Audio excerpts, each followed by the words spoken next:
सभी जनजाति हिंदू है, सभी आदिवासी अतीत में हिंदू थे, वर्तमान में हिंदू हैं और भविष्य में भी हिंदू रहेंगे। ये मेरा कहना नहीं है, बल्कि राष्ट्रीय स्वयंसेवक संघ के जो सहयोगी संगठन है वनवासी कल्याण केंद्र, उनके प्रमोद पाटकर ने यह बयान जारी किया है। उनके अनुसार सभी आदिवासी हिंदू हैं। सरना धर्म कोड के नाम पर आदिवासियों का विभाजन हो रहा है। अगर हम पुरातन इतिहास को पलट कर देखें तो जो हिंदू समाज है, जो आदिवासी समाज है, सभी प्रकृति के पूजक थे, ऐसा उनका मानना है। हमारे सहयोगी निरंजन जी इस वक्त हमारे साथ मौजूद हैं। क्या आदिवासी हिंदू हैं? विशाल, देखिए, जिस बात का जिक्र प्रमोद जी ने किया है, जो वन कल्याण आश्रम के राष्ट्रीय संयोजक हैं जी, जो आरएसएस का एक प्रमुख अंग भी माना जाता है जी, जिस तरह से उन्होंने बयान दिया है, जो बातें उन्होंने कहा, इसको लेकर के आदिवासी समाज में खास करके काफ़ी आक्रोश है, लोगों में रौस है। और उन्होंने इस बयान को लेकर के एक संदेश भी उन लोगों ने दिया है कि प्रमोद पाटकर जो है इस बयान को वापस ले, नहीं तो आदिवासी समुदाय सड़क से लेकर के सदन तक आंदोलन करेगा उनके इस बयान को लेकर के। उनका कहना यह है कि आदिवासी समुदाय न तो कल हिंदू था, न आज हिंदू है और न ही कल हिंदू होगा, लेकिन आदिवासी समाज के कुछ ऐसे वर्ग हैं, कुछ ऐसी जातियां हैं जो हिंदू समुदाय के कुछ चीज़ों को मानते हैं। लेकिन अगर हम पूर्णतः अगर यह कहते हैं कि आदिवासी हिंदू है तो वह गलत है। आदिवासी हिंदू नहीं है, ये सीधे तौर पर आदिवासी समाज के लोगों का कहना है। हिंदू कैसे नहीं है?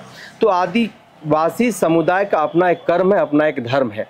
और आप गीता से लेकर के रामायण तक को अगर आप पढ़ें, श्री कृष्ण से लेकर के राम तक को पढ़ें, तो उन्होंने भी कहा है कि कर्म ही धर्म है।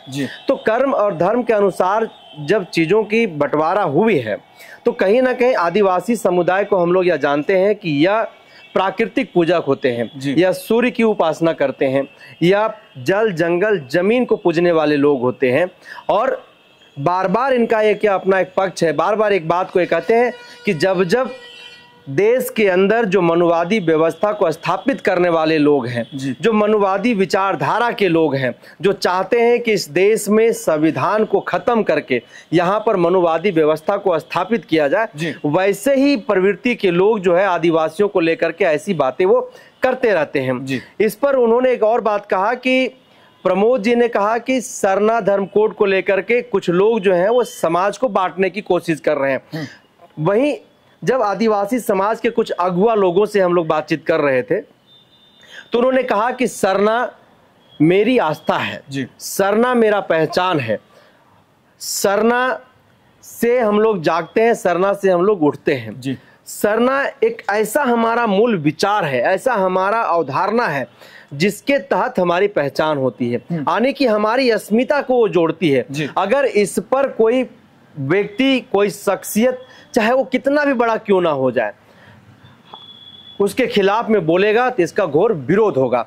आज देखिए कि जब इस बयान को जब लोगों ने सुना, जब लोगों ने पढ़ा, तो पूरे सोशल मीडिया में आप खंगालिए तो लगातार आदिवासी संगठन के अगुआ के द्वारा जो है इसके विरोध में कड़ा जो है प्रतिक्रिया देने की। निरंजन जी, अगर हम प्रमोद पाटकर की बात करें, उन्होंने कहा कि अतीत में सभी आदिवासी हिंदू थे। अगर हम संविधान की बात करें तो संविधान के श्रेणी में भी आदिवासियों को हिंदू माना गया है, लेकिन उसी संविधान में अगर हम विवाह एक्ट को देखें तो हिंदू की अपनी पद्धति है, आदिवासी समाज की अपनी परंपरा रही है। यही कारण है कि बीच में टकराव की स्थिति बनती है। लेकिन देखिए आप खुलकर, क्योंकि झारखंड में विधानसभा का चुनाव होना है, ऐसे में प्रमोद पाटकर का जो बयान आया कि झारखंड और आसपास के राज्यों में जो सरना धर्म कोड की मांग हो रही है वह पूर्ण रूप से आदिवासी समाज को सरना के नाम पर विभाजित करने की कोशिश कर रही है। यानी उनका जो तर्क है कि आदिवासी हिंदू हैं।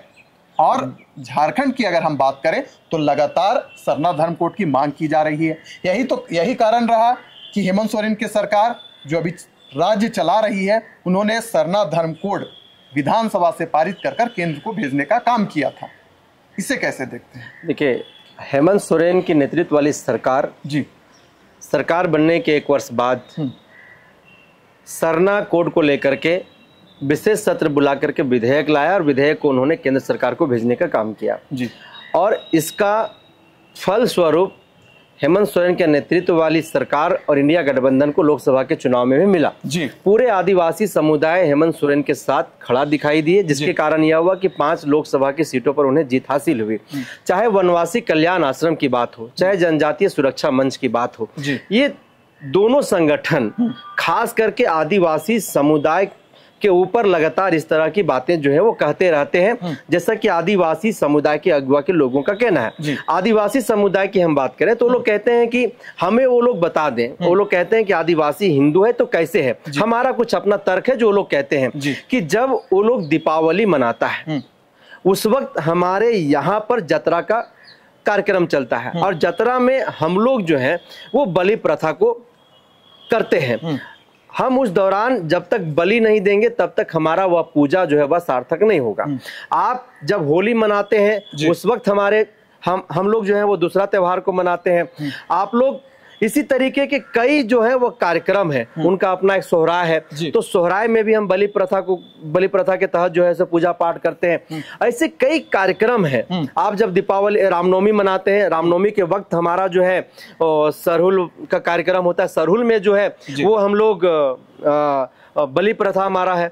अगर बिना बलि प्रथा का मेरा कोई पूजा पाठ नहीं हो सकता है तो हिंदू और आदिवासी कैसे एक हो सकता है, आदिवासी हिंदू कैसे है? अच्छा निरंजन जी, ये जो आपने सवाल किया, हिंदू संगठन के लोगों से हमने बातचीत की थी। उन्होंने कहा कि जो यहाँ का मुंडा समाज है महादेव को मानता है, महादेव मंडा पूजा का आयोजन किया जाता है। कर्मा एक ऐसी पूजा है जिसे आदिवासी संगठन के लोग मनाते हैं, हिंदू समाज भी उस चीज को पूजा करता है। हिंदू अगर जो रीति है, जो रिवाज है, जो परंपरा है, उसमें देखें तो भगवान सूर्य की पूजा की जाती है, वट वृक्ष की पूजा की जाती है, जो यानी कि जल जंगल जमीन की जो पूजा आदिवासी समाज करते हैं, हिंदू समाज में भी किया जाता है। बात रहा बलि प्रथा का, जैसा उन्होंने बयान जारी किया था, उन्होंने कहा था कि बात रही बलि प्रथा की तो यहाँ पर देवी माता की पूजा की जाती है। देवी के कई स्वरूप हैं जहाँ पर बलि प्रथा होती ही है। मतलब हिंदू समाज में भी अगर हम देखें जो उनकी रीति है, जो रिवाज है, अगर एक राज्य से दूसरे राज्य में जाते हैं, जैसे छठ महापर्व में जो मछली है उसका सेवन किया जाता है, लेकिन कुछ राज्यों में नहीं हुआ जाता है।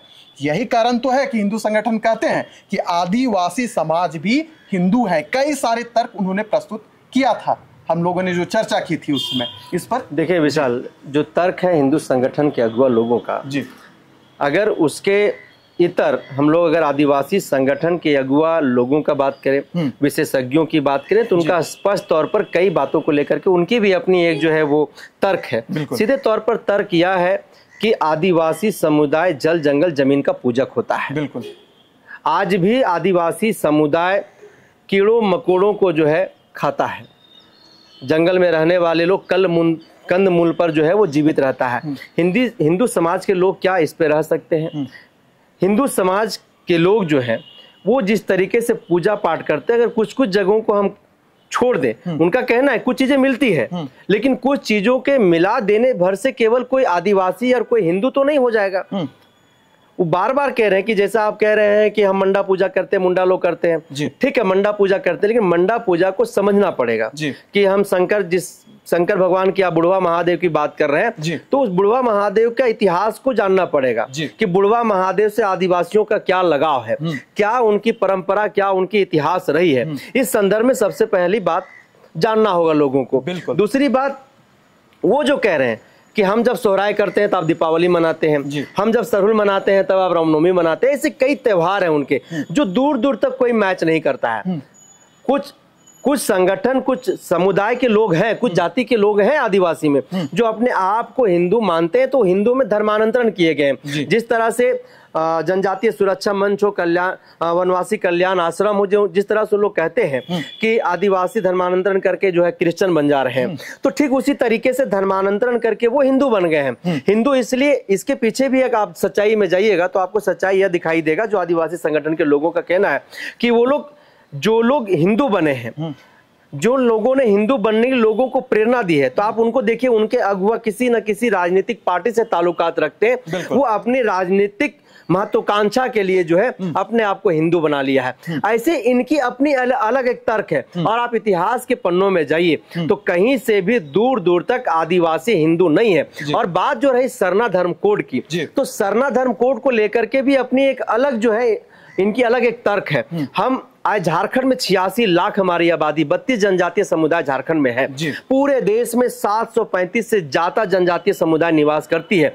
ठीक है, कुछ राज्यों में जो है सरना धर्म को लोग नहीं मानते हैं, वहां पर एक अलग धर्म है। लेकिन अगर हम सरना धर्म कोड मानने वाले लोगों की हम बात करें तो वह भी 5 करोड़ से ज्यादा आबादी है जी। ऐसे में हम मुस्लिम समुदाय की बात कर रहे हैं, ऐसे में हम जैन धर्म के लोगों की बात कर रहे हैं। अगर उनको अपना धर्म कोड मिल सकता है तो फिर 5 करोड़ आबादी को उनका धर्म कोड क्यों नहीं मिल सकता है? आप कह रहे हैं कि सरना एक प्रचलन है, ठीक है, मान लिए सरना एक प्रचलन है, लेकिन मेरे लिए तो आस्था है, मेरे लिए तो अस्मिता है। अच्छा निरंजन जी, झारखंड में विधानसभा का चुनाव होने वाला है, ऐसे में प्रमोद पैटकर का जो बयान आया है आदिवासी समाज को लेकर, सरना धर्म कोड को लेकर, क्या आपको नहीं लग रहा है कि झारखंड का जो विधानसभा चुनाव है, जिस प्रकार से लोकसभा का चुनाव हुआ था जिसमें भारतीय जनता पार्टी को सभी 5 सीटों पर हार का सामना करना पड़ा था, और ऐसे वक्त में आरएसएस का जो सहयोगी दल है, उनके जो नेता हैं, जो अगुआ हैं, उनकी ओर से इस प्रकार का बयान आना और झारखंड में जो ज्वलंत मुद्दा बना हुआ है सरना धर्म कोड, कहीं ऐसा नहीं लग रहा है कि भारतीय जनता पार्टी को नुकसान पहुंचा देगा?